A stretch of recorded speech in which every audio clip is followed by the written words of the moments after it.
为这个事情完全在中国都不太可能发生，一直站在路上看着我走进了那间酒店。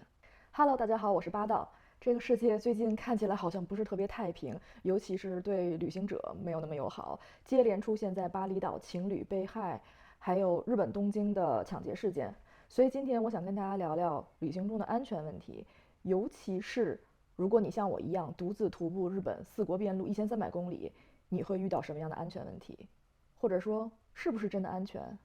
有可能会打破你的一些想象。所以我们讨论的第一个话题就是：日本旅行真的安全吗？日本真的安全吗？拿我自己个人的经验为例，我认为在日本旅行的大部分时候是安全的。就像我在四国边路徒步的过程中，视频中也跟大家提到过，我曾经把手机落在一个便利店的洗手间，半个小时之后发现再走回去，顺利的找到了手机。然后也遇到过我的手杖，就是四国边路那个手杖，落在了无数个地方，好几次，甚至公交车上，最后都顺利的找回来了。在走四国边路的时候，我也经常会遇到，寺院是在山顶上，当我走到半山腰，觉得行李实在是太重了，返回的路程也会路过那个半山腰，所以我就会把行李放在山上的小亭子，或者路边的板凳，也没有出现过任何问题，也不会丢。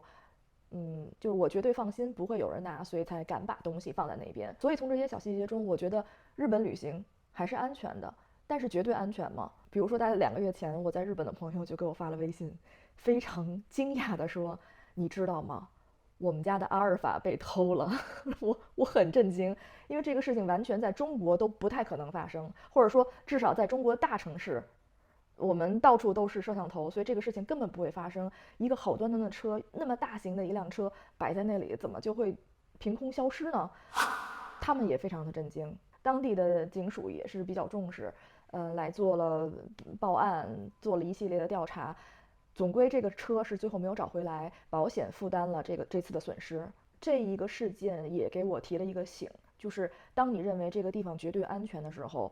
可能危险就要出现了。因为这一种危险通常都是我们认知之外的，是我们认为根本不会发生的。所以当我们认为这个地方是绝对安全的时候，就也许会给我们这样的惊喜。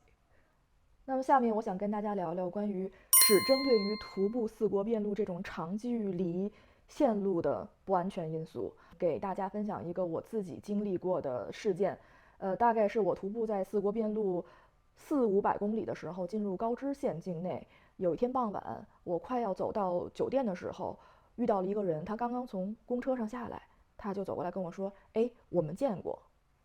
我当时一脸懵。他说：“你还记得吗？2天前。”我依然没有任何印象。他说：“你跟 Lucky 在一起。Lucky 是那一个做蓝染的，奥运火炬手小哥哥，你们在我的视频里应该见过他。当时他把我送到了一个餐厅，就是在那个餐厅里，这个人他说他见过我，他也没有说任何的话，他只是寒暄了一下。之后那一幕让我觉得稍微有一点点不舒服，就是他一直站在路上看着我走进了那间酒店。我不知道那是一个友善的目送，还是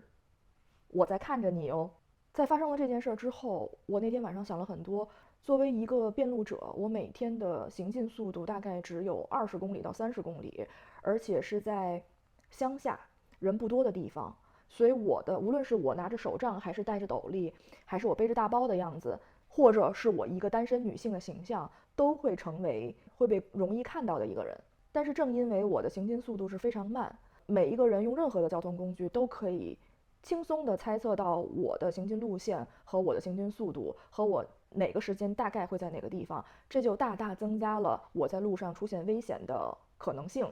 就俗话说，不怕贼偷，就怕贼惦记。所以发生这件事之后，我也意识到，作为一个遍路者，他有自己天生的一个危险。所以如果你也打算像我一样做一个这样的长距离的徒步的话，这个也是我们需要注意的一个危险点。下面我想单独抽出时间跟大家谈一下，作为女性徒步遍路者，我们会遇到哪些安全问题。坦白说，在这一路上，我被很多人照顾过和招待过。大家也经常会说一句话，就是四国遍路上最让人记得的，就是四国遍路上面的人给予我们的温暖。这个是在别的地方你体验不到的，但是我们不得不去面对，一个女性去徒步这个线路就会比别人更加有危险。我细数了一下，这一路上2个月1300公里，作为女性我遇到过的危险或者是说骚扰2次半。第一次就是有一个老头冲我说 I love you I love you， 他说了一些其他的话，我在视频中已经给大家展示过了，大家可以去看一下这个过程。第二次是我走在乡间的一排这个自动贩卖机前边，然后去买饮料的时候，有一个人停车在旁边，然后也在买饮料。我的日文非常不好，但是我觉得作为人，你是可以感受到那个气场，你知道他说的那些话一定不是什么好话。但值得庆幸的是，这2次并没有给我任何直接的伤害，都被我化解掉了。另外那半次是我当时在一个餐厅里边，